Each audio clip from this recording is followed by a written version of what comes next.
everyone. Welcome to Interview with the UCLA Latina Bruin, Lena Hines. Lena graduated in 1999 and then graduated from UCLA School of Law in 2002. My name is Soleil Delgadillo, and I graduated in 2009 and then also 2019 in the extension program. So I'm really excited to interview Lena because she is an amazing Bruin. She's currently on the 2020-2021 ULA board. And so having me talking, Lena, tell us why you are a proud Latina Bruin. Why am I a proud Latina Bruin? Well, I mean, I am just, I'm born and raised in Huntington Park, California. And so I guess UCLA or that other school, we're always in the background. And so it's funny, I had a friend who wanted to, go to that other school. So of course I wanted to check out UCLA because I was always looking for another space to occupy. I'm very, like I said, I'm proud of where I come from, but I'm very aware that we Latinos deserve to take up more space in places where we maybe have not had access. And so that's sort of where I was always constantly reaching out. And as a kid in Huntington Park, initially that was UCLA for me. Right. So, drawing from your roots, growing up in Huntington Park, tell us more about what your family life was like growing up. What do you identify? And tell us more about, just yourself. Well, I am Latina, Mexican and Black. However folks express that. The youngest in a family of 5 kids. My mom was a factory worker, a rubber factory worker, and my dad is still a union man. He was a longshoreman while I was coming up, Cool. and so. My family life was, growing up in an inner city in California and having 4 older brothers who, society, generally views as a threat.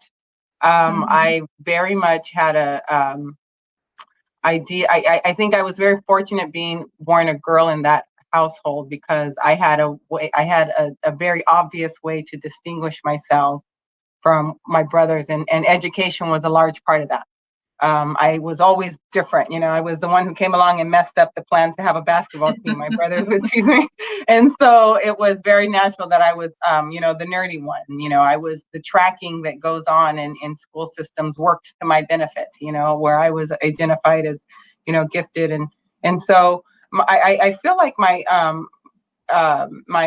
life growing up in HP, it was, I was often, we know how segregated LA is. I was, my family, we were the only Black family in the neighborhood. And so I was very aware of being othered. And so that was something that I have grown accustomed to. And so I guess that's one sort of thing that I've taken from, I recognize that there are a lot of, I very much recognize that sort of effect of being othered, and I try to use that as a platform and try to make it my own, and see where I can use my otherness to like I said, branch out into spaces where we might not be. And it was very much that way. As a kid, I thought about race and, the politics of race all the time, even though it wasn't discussed necessarily in my home. It was Right. being hyper aware. I was always very much aware of like the gender differences between me and my brothers. Like I know my brothers did not have any room for error, where I maybe did, and growing up as an inner city kid. And so our lives are very, very different because of that. Yeah, so on top of exploring, being Mexicana and then also American, and then adding on being Black in a community of Latinos, right? And understanding that you're, on the side other. and how do you bring those experiences to just to show other people that there is space, right, for the otherness? Well, I get, how do I bring those experiences? I try to make myself visible in platforms like this. And so thank you very much, Soleil, for giving me an opportunity to reach out and hopefully just be an example for other Afro-Latinos or others who are out there, just to encourage you to um, I guess I use it to speak up, to speak to that person, because that person who's out there who may not know, how they want to contribute to their community or what they want to do, and I speak to even my younger relatives who I hear it from them, like Thea, I don't want to go to this school. They look at me different, and I don't feel comfortable.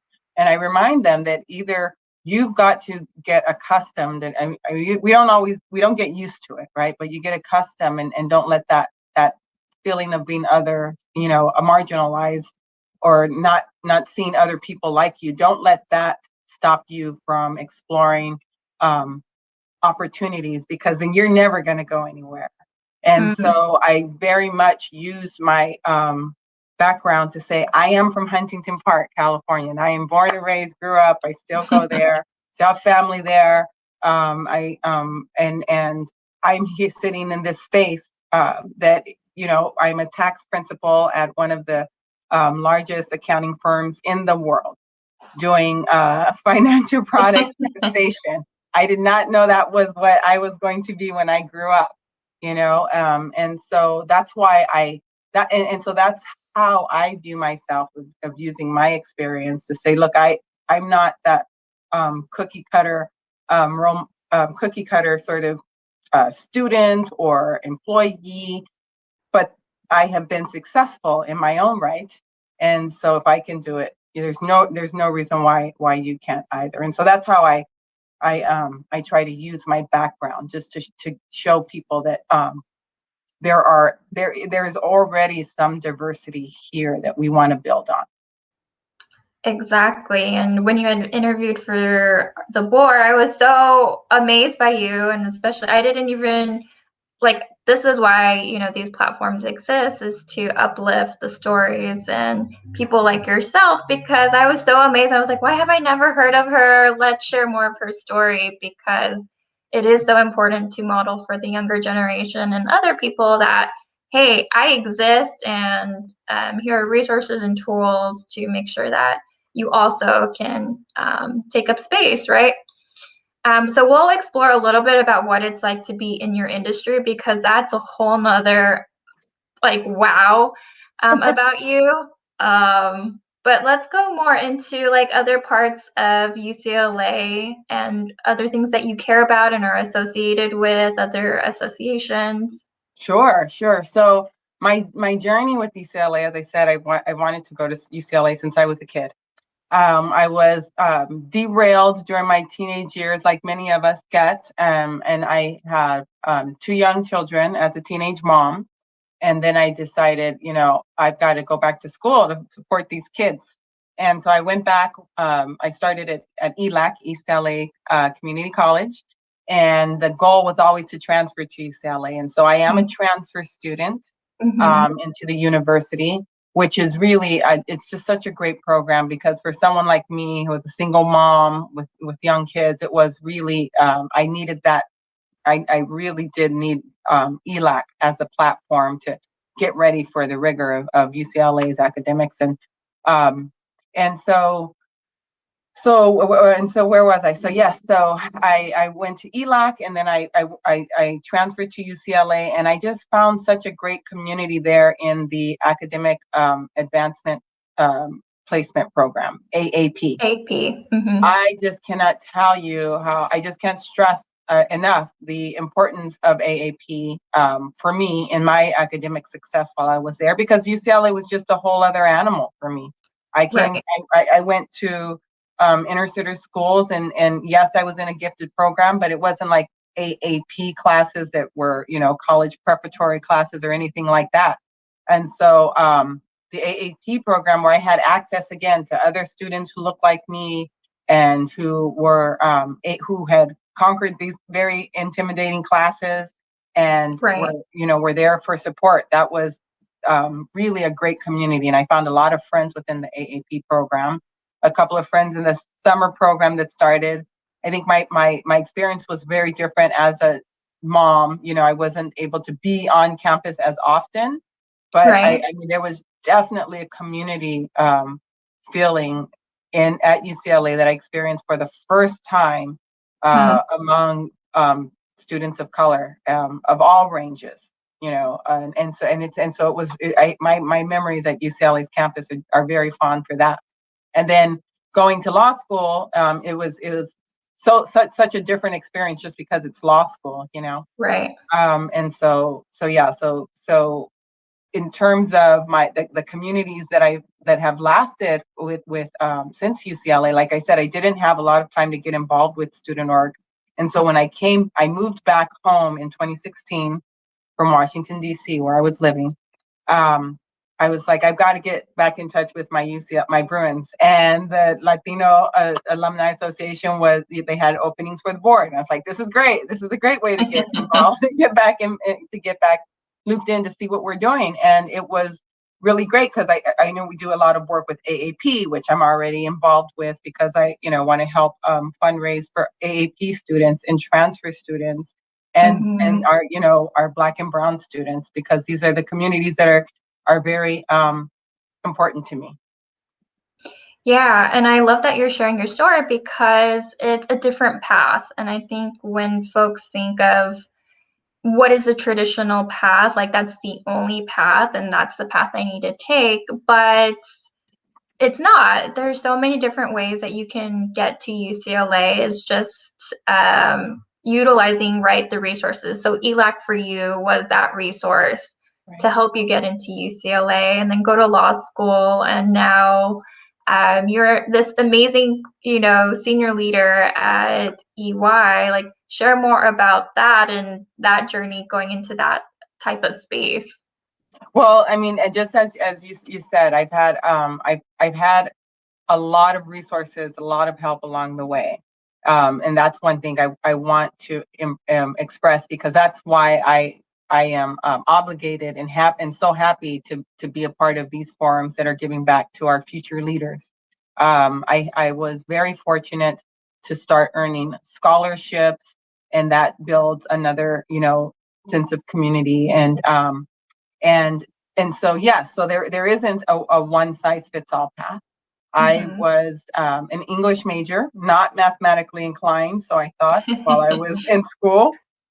My eighth grade teacher told me I wasn't, but I was, but I knew how to read and write really well, and so I went into an English lit major when I transferred to UCLA, and when again, lots of wonderful role models, but there weren't many that looked like me. But you lean on the communities, right? You find your common ground, and that was women.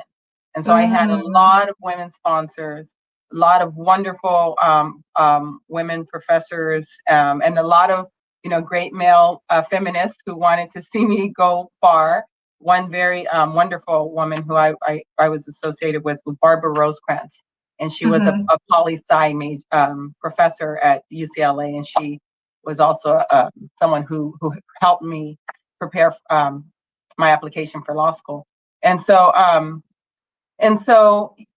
had all these wonderful people willing to, all of these resources. I remember I received a scholarship from the Asian Pacific Islander Association because, I was a single mom, right, trying to go to school. And I read those requirements, and I met them because of where I lived and what have you. And it was wonderful. It was really wonderful when I went to that scholarship reception.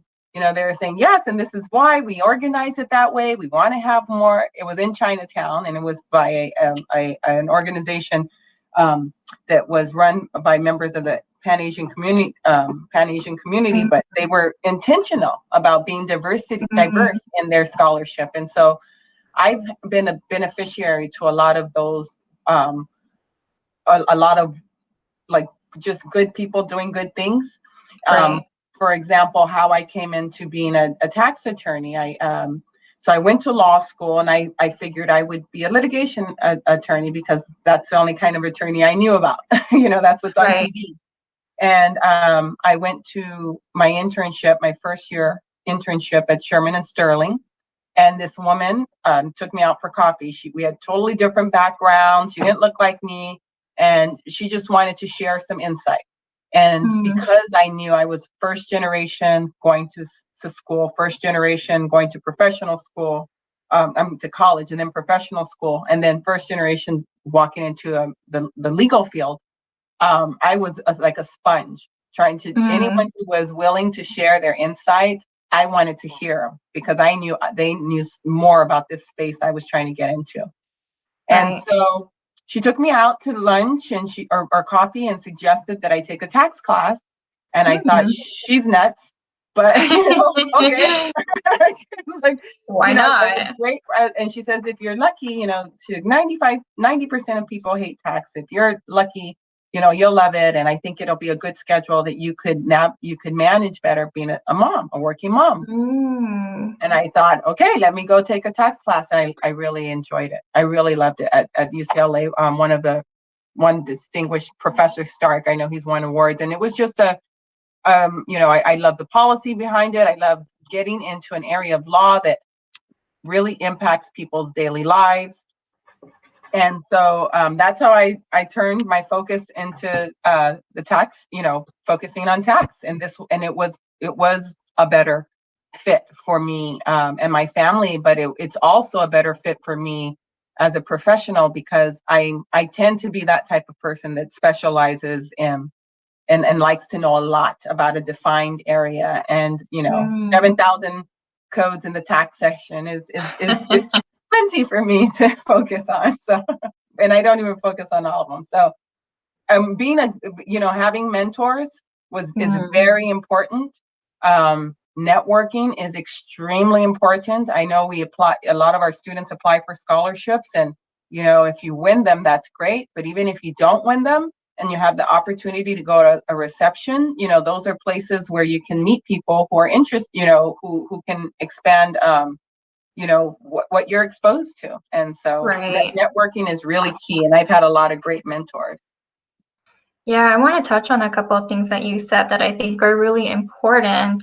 One is community is a very broad term, and in your life, your community included like APA, and people are not necessarily Black and brown, right?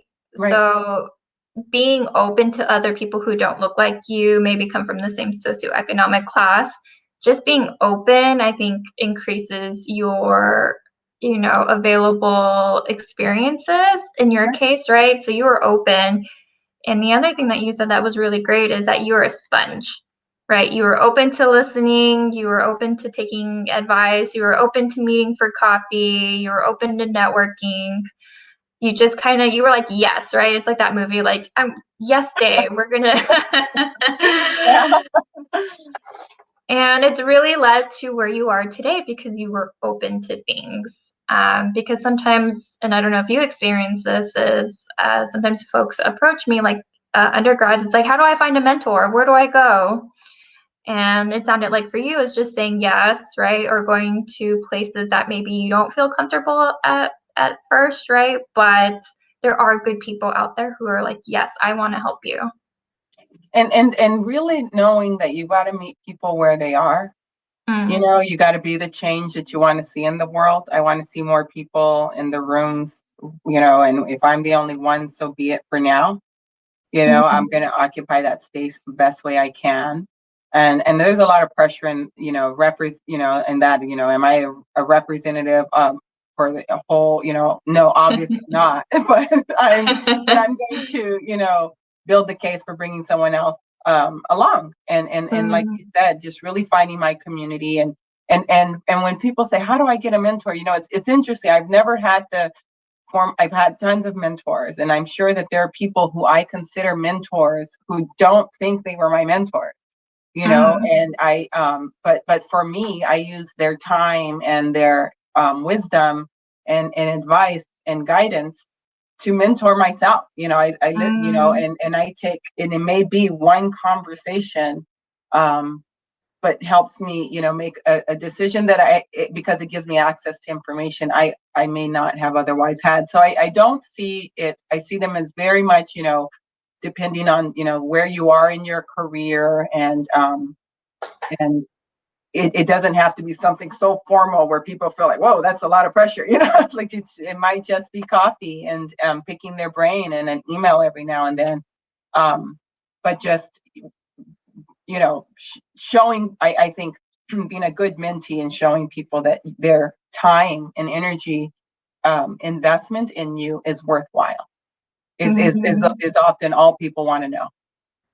Right. Yes. Because as a mentor, you want to see your mentee grow and just take those lessons and run with it. Right. And I want to switch it a little bit too, because on the other hand, I get questions of how can I be a good mentor? So what advice would you give, or what are your relationships like? So, I often reach out to people within my firm. We have the EY is a big place, and so I am in the national tax department, but I sit in Los Angeles, and I think that gives me an opportunity to be a mentor that's sort of sits outside of your line of your chain of command, right? Because I'm in Mm, national, and so a lot of the people that I see in my day to day, when we're in the office or that I interact with, are not in national. mm, They're in different lines of service, and so we can have conversations about this is a situation, and I often say, okay, well, reminds me of this situation that I experienced, and this is how I handled it.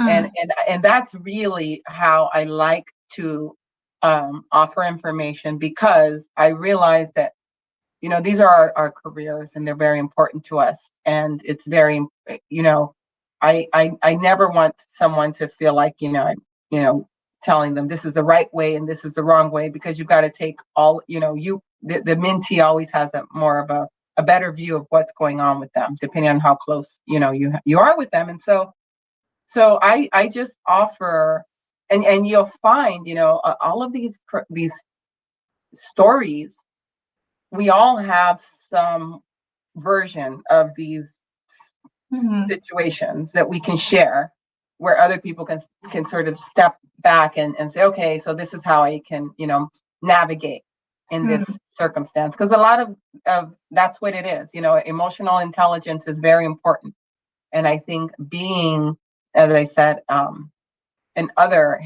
has made me have to develop my emotional intelligence, because when I'm getting into a new space,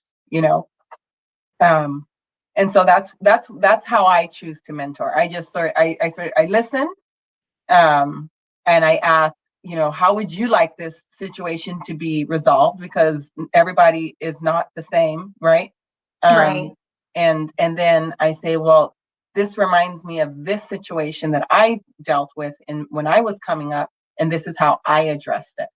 And then I tell them, this was the result, and this is what I liked about it, but this is something that I didn't like about it, and so maybe I would have done things differently, just to offer them another perspective, and then just help them realize that what you're going through there are instances of isms that we, of people of color, have to navigate, and some of that is mixed in with the normal professional trajectory issues that you have to navigate, and so I just try to offer sort of how I address similar issues. Right. Um, I like what you just said about being kind of in your own space, right? Provides a different perspective, and it's almost like the business case, right, for hiring diverse candidates is because you bring a different experience, and you're able to speak to that experience to yield results in whatever way, right? Sometimes, at least for me, I come across like, well, what do people from lower socioeconomic backgrounds like experience? I don't know. How do we solve the problem?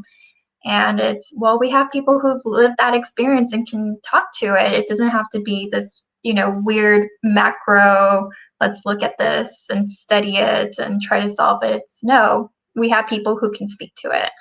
And I think that's sort of one of the hurdles that we still have to navigate, because there's some very well-meaning people, right, who might be on a diversity council, and you put information in front of them, and it's something like, these are the stats, and all of our Black and Brown and Asian Americans aren't matriculating for some reason. Well, what could it be? Who can we ask? I don't know. Is there anyone in the room? And you're like, right here. And so we need those voices so we can stop the studies, right? And start thinking about, well, this is what happened to me, and this is what worked for me. So we can sort of, start, because as you're saying, sometimes experience is just what you need in the room. To sort of weigh in and help move those conversations, because it really is not part of their experience, right? They don't see in terms of, wow, it's interesting that all of the people of color have this sort of reality.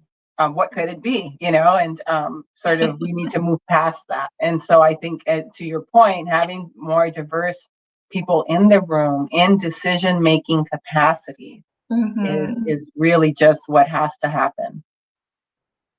Yeah, and I think it's also reshaping, like we were talking about, there's no one traditional path to getting to UCLA or even to college or law school or what have you, but likewise, it's reframing. There is no traditional experience people should have to occupy a senior leadership position or any position, right? All of our experiences matter in the sense of creating something bigger and beautiful and validating.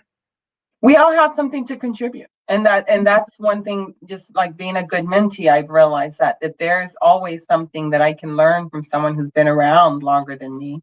And maybe they didn't mesh with someone else, but maybe there's something I can learn from this person. And so I really do believe that we all have something to contribute. And that's sort of a lesson that I have taken from my mom's life, who was a factory worker and who died very young because she was a factory worker, but she had such a meaningful life in the people that she touched. And so I don't think she realized that. And so I want to be very intentional about how I am trying to of how I'm impacting those around me. Definitely. So we've been talking about, your past and where you are now. What does the future look like for you? Oh, geez, I wasn't ready for that one. Just in yoga, I'm gonna drop in and think about that. So over the last year, is it a year? Yeah, just a year and a few months with everything that's been going on. I have had the opportunity to now be a leader at my firm during this time. And so I want to, again, occupy that space very intentionally to empower the people in my firm, who I know are still navigating, right? How to come up through the ranks and be treated, and that they're navigating issues of fairness and equity. I completely recognize that being a partner, that there are certain there's a certain level of privilege that I have in this position in terms of how I have to experience those things. And so I really hope to, in my professional setting, to build some way to make sure we're holding leaders, and I include myself, accountable on diversity and equity. That's one thing. And personally, I am so pleased to have started this relationship with Ucla And so looking forward to how that, because I again, networking, I've gained so many friends, and I have other items that I want to do now with ULA and UCLA, and looking forward to the next chapter of that. And then just, as a mom, I'm still a mom, just helping my little ones, my big ones, and my 11-year-old navigate sort of what's going to be after, what's going to be the next step for them after the pandemic, because it's coming up, and it's been I think there's going to be a lot of opportunity, and I hope that that we're members of our communities are thinking of how they're going to what we can do to position ourselves to be able to take advantage and be a part of the economic recovery and the opportunities that always follows economic crises like this. Definitely. And I know we're almost at time, but you mentioned privilege, and that's something that I'm like grappling with is, yes, coming from lower socioeconomic, right? But now as I'm growing in my career and starting to earn more money, privilege, right? I have that. And how do you use that to help other people, bring other people who are behind you, either to where you are or even further? So how do you grapple with that? I know you just mentioned right now is like trying to bring more people, but I'm sure it's a shift, right? Sure, it is. It is totally a shift. I don't want to be that person who sort of lost touch, now that I'm in this role.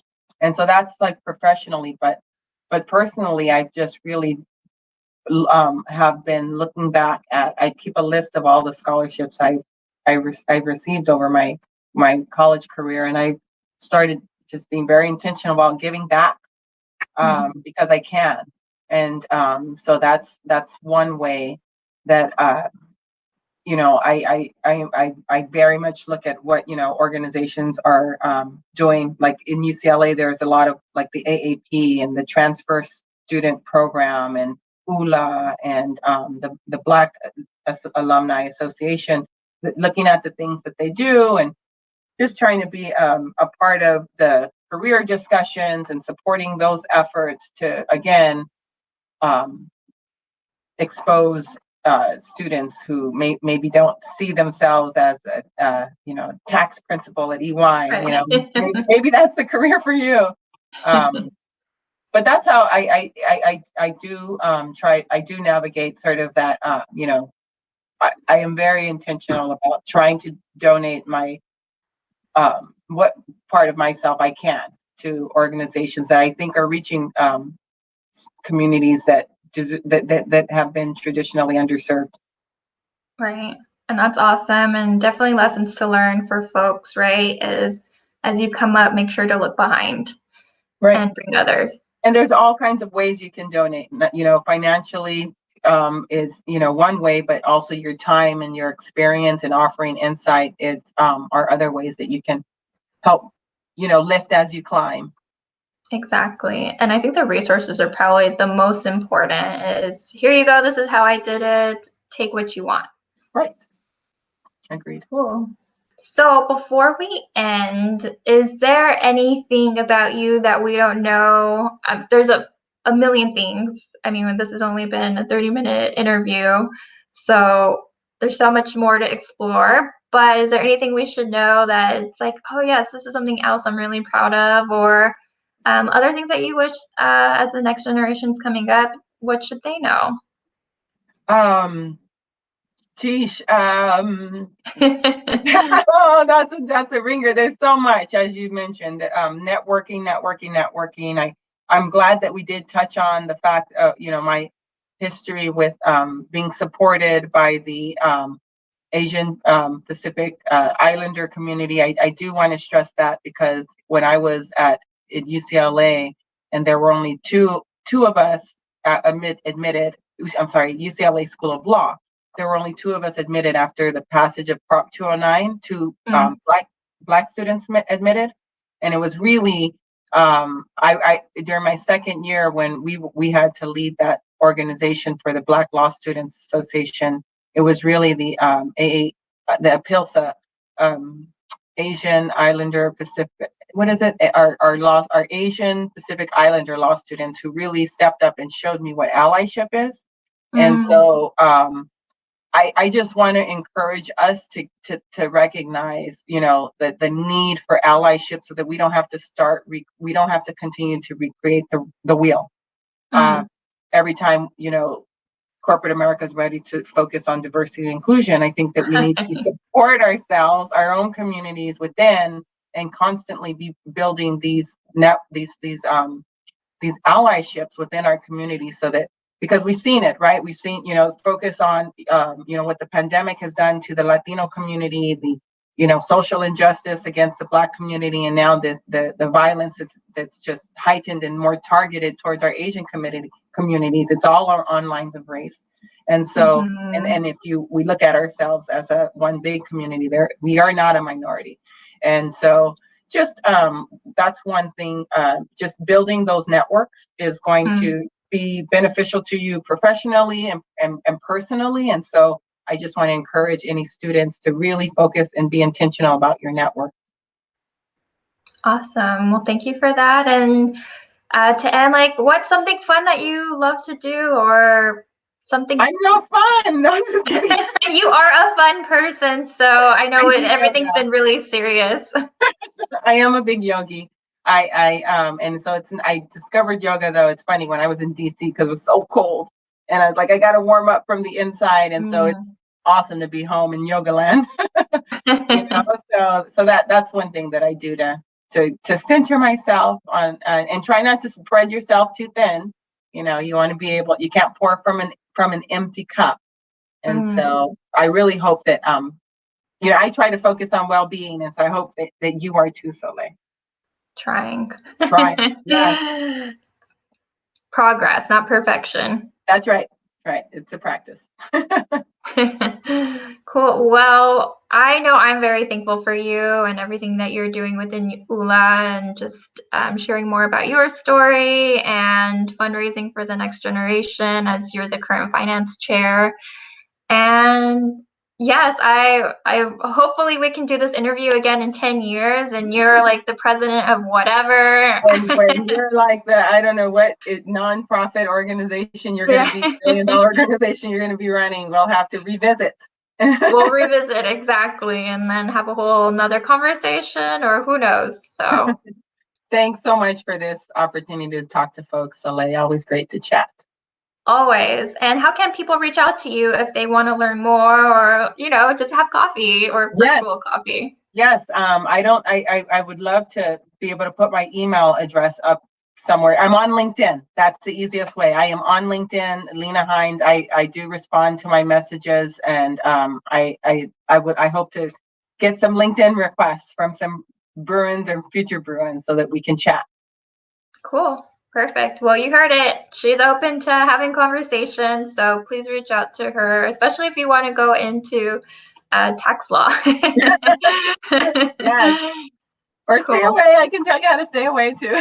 Whatever your pleasure. Thanks, Soleil. Right. Thank you.